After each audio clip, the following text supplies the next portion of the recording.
Who is the worst kind of person to be sat next to on a long flight? Story 1. Kids whose parents aren't even trying with them. Screaming babies equals annoying. Lazy parents with screaming babies equals infuriating. When I see the parent trying, I feel a lot more empathy. This is the correct answer. A baby can't help it when they cry from the pressure change in their ears or they are hungry. That's what babies do. It's the craptastic parents who don't do a darn thing that need a whoopin'. My son was usually pretty good on planes when he was little. We had one flight, one long one, from Hong Kong to Detroit. They screwed up our booking and put my wife and son in the middle and the window of one row, then me in the aisle of the row behind them. Not a big deal. We figure we'll explain it to whoever has the aisle seat in that row to switch with me. The rows are identical, both on the aisle. No big deal. Nope, he won't switch. Tough luck. Okay, fast forward 4 hours and my son is just screaming and crying nonstop. Now he wants to switch. Nope, you wanted to sit by the toddler so bad, you get the full 18 hours of him now. Enjoy. Wow, it's so weird that he wouldn't want to just switch seats in the first place. Some people just have to lord their power over others whenever they get the opportunity. Serves them right. Story 2.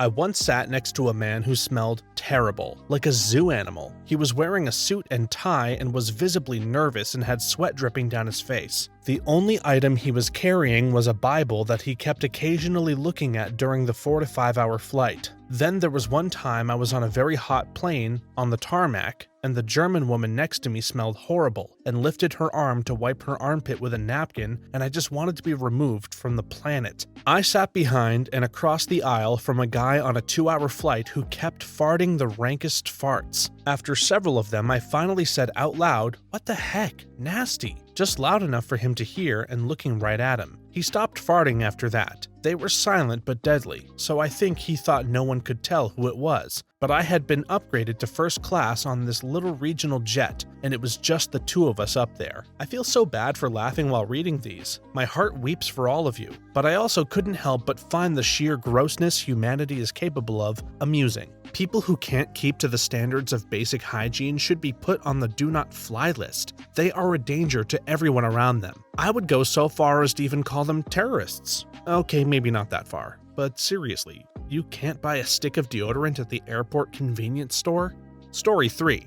I'm the furthest thing from a plain chatter. My anxiety about all of it can only be controlled by sinking into my own mental space and staying there. But one time I was seated next to an old dude who clearly wanted to talk, and in spite of myself I can't help being nice to people, so I let him talk to me for a while, hoping it would just be a brief chat. Well, it wasn't. But to be fair, it was because I realized that this guy really wanted someone to talk to, and the more he talked, the more I realized he deserved that. He was a widowed veteran doing his best to care for his troubled adult children, and he had stories to tell. The story about getting startled by a monkey while on tour in the military was hilarious, and he didn't just talk, he asked about me. I ended up telling this total stranger that I was flying for cancer treatment and showing him my surgical scars. I will never forget that guy. I wish him well, but no, this didn't make me into a plain chatter. I'm grateful that I met him, but I'm just as grateful that I haven't been seated next to someone who wants to talk since. Honestly, on vacation, my dad has always been that guy who hangs out in the hotel lobby after breakfast and talks to anyone who is vaguely willing to talk to him. He is not bad on planes, but I have felt kind of bad for numerous hotel staff over the years. I was flying home from a college friend's reunion. I was hungover and exhausted. All I wanted to do on that flight was sleep. I was seated next to a lady who was writing on a tablet. She kept looking over at me. I thought that she thought I was trying to read what she was writing. I settled back and closed my eyes. When I gave my drink request to the flight attendant, the woman next to me caught my eye. She said, "Would you like to read my poetry?" I wasn't hardened enough to say no, so I spent the rest of the miserable flight reading and talking about her poetry. As someone with a little bit of a speech impediment and some social anxiety, the idea of a random stranger forcing me into a conversation in a situation where there is no escape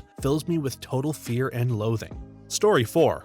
Look, this isn't the worst per se, but until this happened, it wasn't even something I would have considered before. On a long flight, I was sitting at the back of a 777 on the side, so there were only 2 seats. The guy next to me was a very pleasant and interesting Brit. We talked for a while. He explained that at the time it was cheaper to fly to the Caribbean, buy a boat, and then sail it back to New Zealand than it was to just buy it there, so that's what he was doing. But, as you'd expect on a 14-hour-plus flight, eventually the lights dim and nearly everyone sleeps. Here's my problem with this guy that I liked up to that point. He was a snuggler. I woke up 3 times during that flight with him dead asleep on my shoulder and snuggling with my arm, his hand in my armpit. The fact that he was a heavy sleeper, I pushed him off me all 3 times and it didn't even seem to impact his sleep in the least. Probably made things even worse for me. At the end of the flight, his attitude and demeanor hadn't changed in the least, so I sincerely doubt he even knew what he'd done. I have run into this problem and found a solution that works for me. As the person starts to lean over and violate your airspace, lean away from them. Once their tilt meter hits a certain angle, their body will automatically straighten up. Often this will make the person wake up, which is kind of funny. It seems strange, but it works. I had a guy on a 16-hour flight decide that he was going to sit in the middle seat next to my aisle seat rather than the unoccupied window seat so as to allow us both more room. We started off the conversation telling me about how much he likes to sleep on planes and how he always falls over on his neighbors when he falls asleep, since he is out so cold. It was pure grooming for his attempts to sleep on me that would come later. He tried several times to have his head fall over onto my shoulder and subsequently my chest. Pure creep of a guy. My friends saw me hanging out of my seat in the aisle and went off on the dude, telling him he needed to move over and that if he tried anything again, they would be back. Gotta love creepy guys when traveling internationally. Ew, I don't see how they don't have a little jail cell in the back of the plane for guys like this, especially with all of these crazy stories you see these days of flight attendants having to duct tape crazy passengers to their seats. Just lock them up if you ask me. Story 5. One time, our plane had to do an emergency landing and take off a second time, delayed the flight by hours. My son, who was on the spectrum, was acting up a lot because of it. He's usually not the type to act up, and when he does, he usually is a good listener, but that day he absolutely would not stop kicking the chair in front of us. I literally tried to hold his legs down and was swallowing absolute fury. If we were at home, I would have blown up on him, but since it was public, I tried my absolute best to tell him that he was going to be in unbelievable trouble if he didn't stop. I tried everything, and we weren't even allowed to stand up. The seatbelt light was on the whole time. The lady in front that he kept kicking turned around, noticed that I was having a near meltdown trying to get him to stop bothering her, and was so nice. She started talking to him, asking him where he was going, offered him her phone, which I declined. I didn't want to inadvertently reward him, and tried to nicely explain to him that she would really appreciate it if he kept his legs down. He was rude about it at first, but eventually she distracted him enough to get him to stop. I will never forget her. I apologized profusely and honestly almost cried. She just smiled and told me that she understood and she appreciated that I was doing everything I could outside of literally strangling his little ankles with my fists, which I sort of tried to do, lol. This is all while I have a crippling fear of flying and Dad was trying to help too. It was a flight I'll never forget. Kind strangers are the best. We had to fly with my son when he was a toddler and he was inconsolable for the last hour or so. We were desperately trying everything we could, but I was in tears because I was so desperate. Not only did a mom a few rows back offer us a toy for him, when we got off, a lady came up and hugged me. I don't even really remember what she said, but it was incredibly kind. I think about her a lot. I went to a ball game recently and sat next to a really nice lady. Kids behind us were kicking the seats. I was getting pretty annoyed, but chose to check my feelings and ignore it. The nice lady turned around, asked the kids how old they were, etc., made nice conversation, shook their hands, and informed them how uncomfortable it was for her when they kicked her seats. They stopped, and I was simply amazed at how well she handled it. I later told my wife how I wish I could be more like that lady. There is nothing like a stranger saying or doing something for you in a moment of lowness to restore your faith in humanity, especially in a situation as soul-crushing as air travel. Story 6.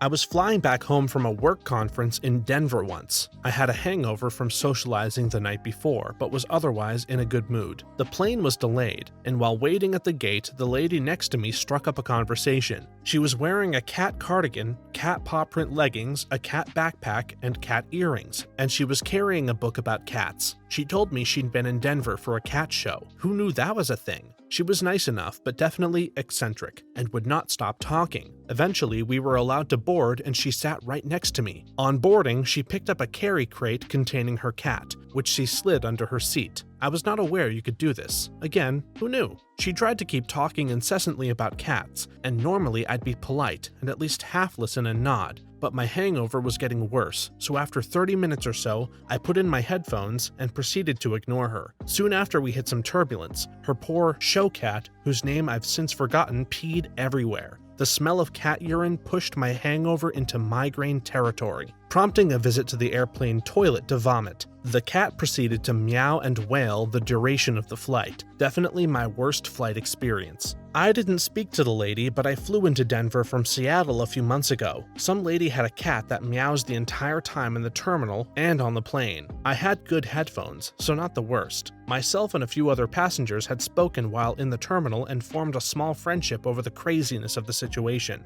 2 days later, I'm flying back to Seattle. Lo and behold, the cat lady is there, and so are a few of the people from the first flight. Very deja vu. About 20 plus years ago, I had a little drug problem. I was also in grad school and presenting a paper at a conference in Calgary. We had some free time before our flight home, and because I was high AF, I had the wonderful idea to go to a cat show I'd somehow heard about. The entire first floor of the hotel reeked of cat piss. That was my first and last cat show, and I sobered up not long after that trip. We were the perpetrators in this story. Military family of 3, moving from Puerto Rico to Japan on military flights with a cat and a dog. Took us 4 days to get there. Our poor kitty refused to use the temporary litter box we had for her poop, and after not going on day 3, on the 9-hour flight from Seattle to Japan, she finally let loose on a bare section on the carrier. Smell immediately wafted throughout the cabin. I quickly took her to the bathroom but got dirty looks from passengers on the way. Do you know how hard it is to wash a cat and a carrier in an airplane lavatory? Nightmare. Luckily, the flight attendant was able to spray some sort of disinfectant spray around the cabin to minimize the smell. Worst military move of our marriage. I can't even imagine what the smell of cat pee would do to a plane, much less if I was hungover. The worst part is, the cat lady could probably barely smell it. She was probably nose blind from the years of being exposed to cat pee. Story 7. I will die on this hill, but I hate when the person in front of me reclines their seat. I have limited space already, my dude. It's always a bigger guy, too. I mean, I'm a bigger dude, which is why I never recline my seat. Because of this, I always end up with the tiniest amount of space possible. I'm an aircraft mechanic. The exit row seats at my airline don't recline. I've had to fix so many broken seats from passengers forcing them backward and snapping the bracket that the seat back mounts to. But if you try to book a seat in an exit row, there's a good chance the seat in front of you won't recline, as it could obstruct the exit in an evacuation. So I'm a pretty tall woman, and I've managed to avoid this by putting my crossed leg all the way up against the seat in front of me when the time comes where you can recline it. They immediately feel my leg and think that there's no room to recline, and I push back to be sure. Typically they stop and don't try anymore. Just a little something that usually works for me. I vote for you as the worst person on a flight. Yeah, to be honest, that's pretty rude to just stick your legs up and not give somebody an option. It shows what an entitled person you are. I understand it's uncomfortable for you, but you're making other people uncomfortable as well. Story 8. I don't care what someone looks like. Their body and health are their business. But on a flight home last year, I was seated away from my partner in a window seat. Not much of a fan, I prefer aisle, next to a man who was easily over 400 pounds. I was afraid the poor wisp of a woman in the aisle seat was going to pop out of the row just like a tiddlywink when the plane started moving, because she was already leaning out into the aisle just to be able to sit fully. Over on my side, my ass was shoved up against the wall of the plane, literally half sideways, just so I could take a full breath. I think the flight attendant saw the panic I was feeling, because she told the woman at the end that there was an open seat that she could move to, and that let the guy next to me move over to the aisle seat. After that, I had no issues, but good gosh, that was probably the worst person I've ever sat next to just by default. Having been through this exact scenario, I feel like super overweight people should be charged for 2 seats. Not to fat shame them or make their life more difficult, but because they are physically taking up more than one seat, often at the expense of the person or persons sitting next to them. I've seen airlines charge a baggage fee because the carry-on was 1 or 2 centimeters too long, so I don't understand why they don't charge large people an oversized fee. He probably was embarrassed, and I am sympathetic there, but I also have concerns about charging people for 2 seats because let's be real, the airlines aren't going to stop there. Once they start with that, it won't be long until they're charging people who require too much leg room, or tightening the minimums on what weight has to pay for 2 seats, etc. Like there's a certain level right now to the playing field, in a sense. Typically, most experiences sitting next to an overweight person aren't going to be like mine. Most are just going to be a little inconvenient. The second we tell airlines to go ahead and charge more for weight, we've basically handed them a new way to start upcharging all of us. That's a really delicate situation, because you're going to have a lot of people protesting that and claiming discrimination, and some for good reason, but it's also not fair for others to have to put up with it. Story 9. I once sat next to a Mennonite woman who was holding her large infant, probably 18 months old or so. I wasn't supposed to sit next to her. I was supposed to sit next to some other guy, but the father of the Mennonite family didn't understand a dang thing about flying, or he was so narcissistic to think that he could do whatever he wanted, and made each family member sit where he told them to. So the wife sat next to me, and the man who was supposed to be there switched with her. The infant crapped itself within the first few minutes of the flight. The mother did absolutely nothing about it. Maybe she didn't realize there was a bathroom on the plane, so I sat for 4 hours besides a crappy baby who kept kicking my leg for fun. Oh, and none of the Mennonites wore deodorant, so the mom reeked too. It was horrible. I got on a plane once where I sat down and there is the worst smell, but I can't figure out where it's coming from. The guy in the window seat also seems to smell it and gives me a look like he's appalled by my stench. We quickly come to the agreement that it's not us, so we team up to adjust the blowers to try and help. The plane is basically done boarding, but you start hearing call buttons from a couple rows back. Then we see a couple of people get removed from the plane. Apparently the guy 3 rows back smelled so bad, someone else puked, which caused someone else to puke. Then we all had to deplane so they could sanitize the plane. My seatmate and I decided the smell we had smelt was the BO guy, as the smell was not of that vomit. So to that stranger who puked and saved us all from a 6-hour flight of stench, I will always be grateful. I used to work at a library where this one homeless guy came in and he smelled so bad the entire building stank after he was there for about 30 minutes. We didn't want to be mean, but it honestly wasn't fair to the community to have one person make the building unusable, so we had to ask him to leave. One of my colleagues really tried to recommend resources to him, but he wasn't interested. He was a smart guy, read good books, but the stench was unbearable. Yeah, that's really sad that he wasn't interested in getting help. Sometimes people are like that. The best you can do is offer it, and try to spray some air freshener around for everyone else in the building. Story 10.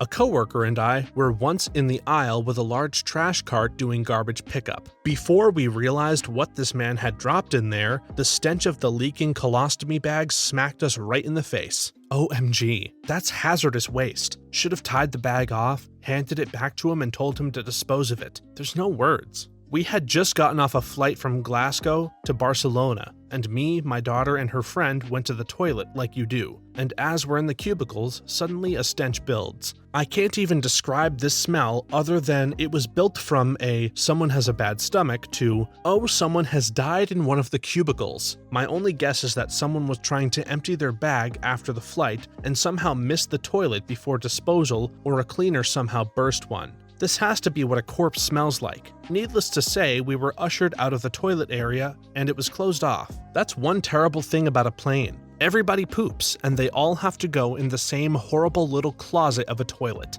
Story 11.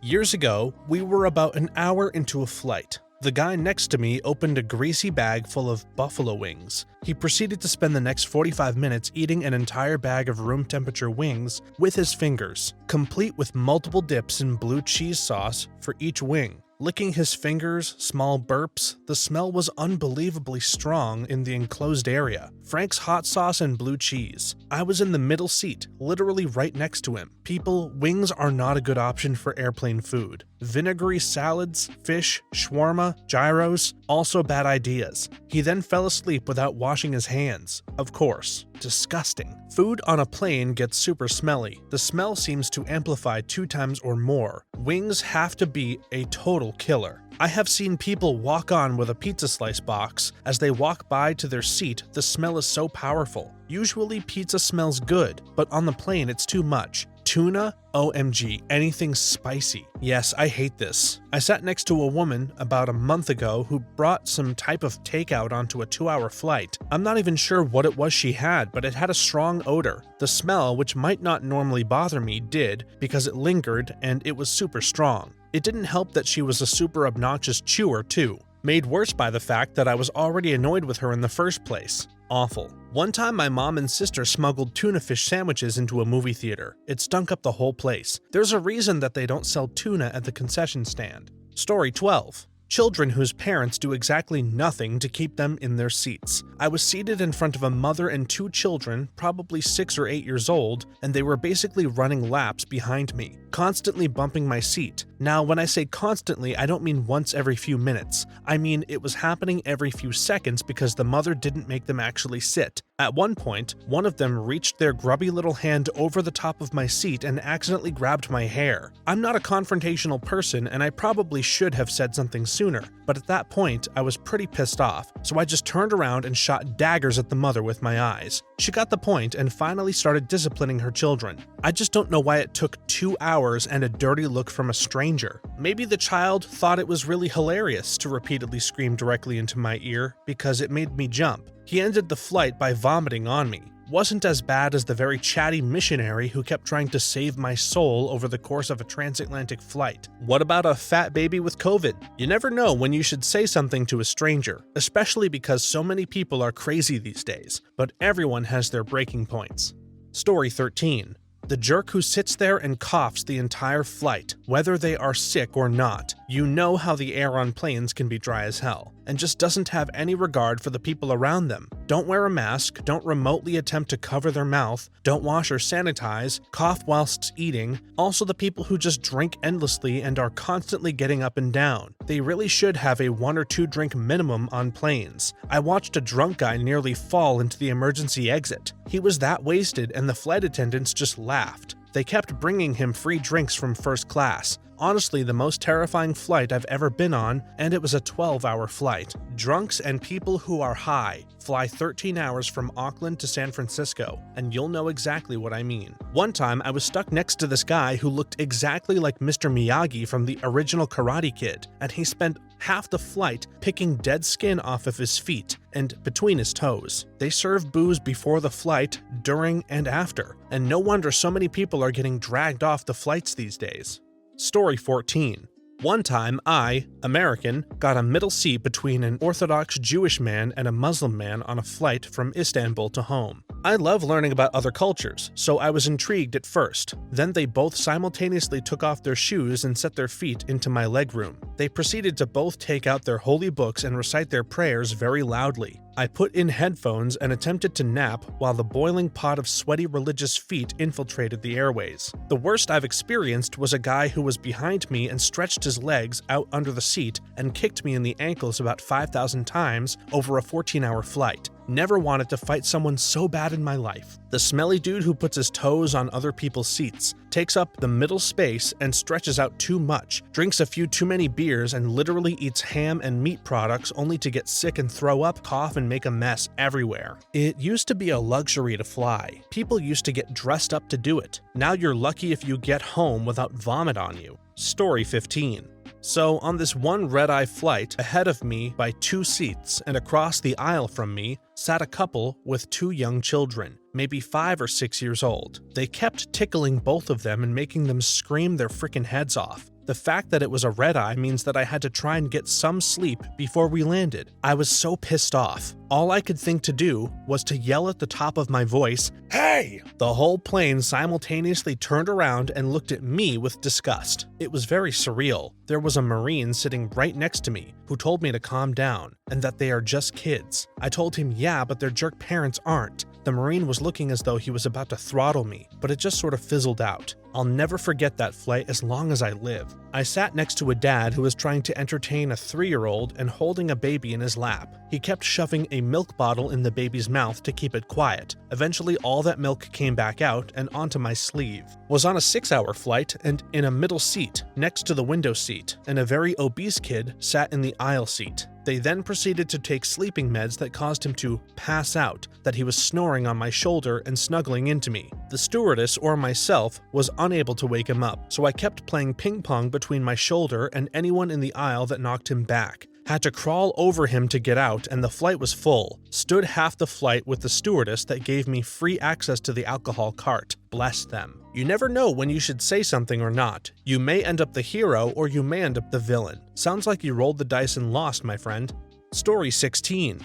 Many years ago, I was on a short international flight to go skiing in Europe, and there was someone sitting a row or two ahead of where I was who had the smell of death. It was diabolical. There are no words to describe the evil rank odor that emanated from this being. You felt like you didn't want to breathe, whilst at the same time you wanted to gag. It was a more complex situation to begin with too, because we didn't know where the smell was coming from, and there were obviously looks being glanced around. Oh my goodness, I shudder at the thought of it. While body odor and discharges are unbearable, someone with head or body lice are the scourge of everyone they are sitting near, not just next to. They also drop off a few hitchhikers in the restrooms. Thing is, you won't know it right away. I once sat next to someone who smelled so bad that I kept having to ask for coffee just to smell it under my nose. I don't even drink coffee. Next time, bring a little bit of Vicks VapoRub with you on your carry-on. Just rub some of that under your nose and all you'll smell is menthol coolness the whole flight. Story 17. I sat next to a guy who kept hitting on me and kept trying to raise the armrest so there was nothing in between us because it would be comfier. I repeatedly turned down that request and at one point slammed the armrest back down when he raised it anyway. I also felt his hand on my thigh while I was sleeping, aka trying to ignore him. That was a very uncomfortable 16 hours. I got really lucky once. I had a great seat and a person wanted to sit next to their partner. He has a middle seat in the middle row, the seats that have no windows on a long-haul 13-hour flight. No one on the plane offered. I did though. I ended up getting seated next to an Italian model who insisted on practicing her English with me the whole flight. Too bad she didn't want to practice French instead. I had the experience of sitting next to a 70-plus-year-old that was searching through porn on his phone before takeoff, right next to his wife too. That has been the worst experience so far, having an old fart with a possible erection next to me. That's such a scary thing to contemplate, being stuck next to a pervert on a long flight. Glad you stood up for yourself. Story 18. Sitting next to someone with strong opposing political or life views that won't shut up with their unsolicited opinions even when asked to. At that point, you can A. get into an argument with this possibly psycho stranger that you can't get away from, or B. fake sleep next to this possibly psycho stranger that you can't get away from. The guy who is rude to the crew and demands everyone else to conform to his stupid and often racist ideas, him or his Karen equivalent. Religious people that feel the need to talk about religion. I just want to sit in silence or listen to something, but instead I have to deal with this person rambling on about God or some other thing, and how one religion is wrong and another is terrible. You can try and tell them to stop or try and still listen to whatever you want, but they will never stop. Yeah, there's a reason it's best not to talk about religion or politics in polite company, and especially not several miles in the air with strangers. Story 19. One time, my flight itinerary was changed and I was rebooked at the last second. I ended up in a middle seat with a real peach, a middle-aged woman with incredibly greasy hair in a sundress that was 2 sizes too small, slightly overweight but not obese, but with very large, hairy arms. She was a nervous flyer and ordered a drink by pulling a duct tape wallet from between her breasts. She spent the rest of the flight legitimately trying to get me to go home with her. I told her I was married numerous times, had on a wedding ring, and told her my wife was on the flight seated somewhere else, which was entirely true. Furthermore, my middle school-aged son was seated right in front of me, also in a middle seat. She stroked my arm, rubbed my legs. She asked incredibly personal questions around the size, shape, and grooming habits of my package. She asked me if I was sure I was married several times. Add to all of that, she smelled like cat piss. She admitted that she had not showered due to some kind of family emergency and it was just awful. She clearly didn't take care of herself and it showed. I've flown all over the country in in every major airline there is, to almost every major airport. Charlene was the worst. A desperate woman in her late 30s who thinks you're rich and keeps asking you personal questions and showing you her pics on her phone and cursing the flight because she cannot show you her Instagram, and at the same time being rude to the flight crew. I'm speaking from personal experience. There's nothing worse than being hit on by a stranger when you want no part of it. It's like, take a hint, but on a plane, you're trapped, unless you have a parachute in your carry-on. Thanks for watching until the end. If you have a similar story that you would like to share, please leave it in the comments below. If you enjoyed listening along, please leave us a like and subscribe. For more videos like this one right now, please stop by our channel. Thanks again, and see you next time.